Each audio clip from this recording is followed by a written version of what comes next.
And this is a bill that basically empowers DNR to cease the operations of an existing line if those operations violate existing state and federal law when it comes to the operation of the mine. All too often, when it comes to some of these projects, the assurances are made at the front end that, of course, everything will be taken care of, and all too often, it's taxpayers that get left holding the bag in terms of cleanup, or even potentially worse, it's local residents who wind up bearing the brunt of any threats to public health and the environment that do exist.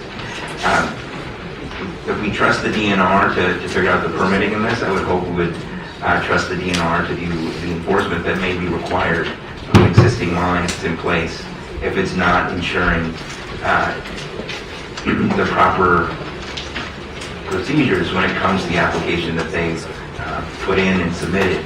That we've got to put the health of our citizens and the environment before profit. So this is an attempt to give the DNR authority to cease operations if need be to make sure that public health and safety isn't jeopardized. I always thought the DNR had this power. In fact, we've dealt with the DNR and issues in my district, and if there's something that was going on that was constitutes immediate and substantial threat to public health and safety or the environment, the DNR sort of like was right there, or giant on the spot, saying, you have to stop. Is that not sort of what happens in the state? I'm shocked if it isn't. With respect to metallic mining, under current law, the DNR has the power to issue stop orders if they determine that there's an immediate and substantial threat to public health, safety, or the environment. Under the bill, they would not have that authority. Or the substitute amendment as well, they would not have that authority.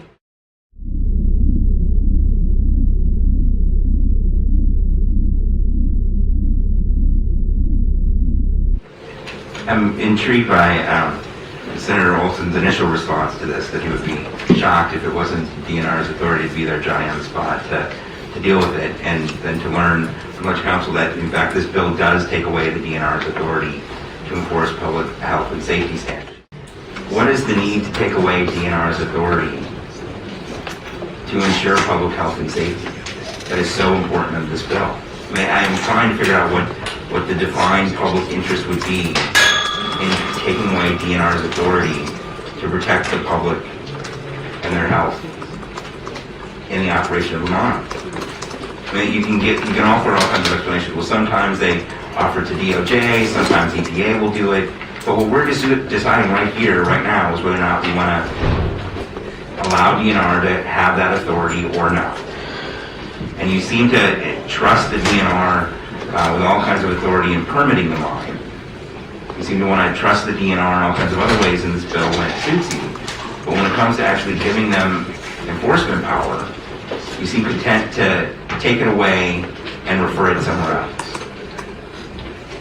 I think that's a dangerous precedent, and I don't think we should let any out-of-state corporation come in and redefine how it is for them to protect public health and safety.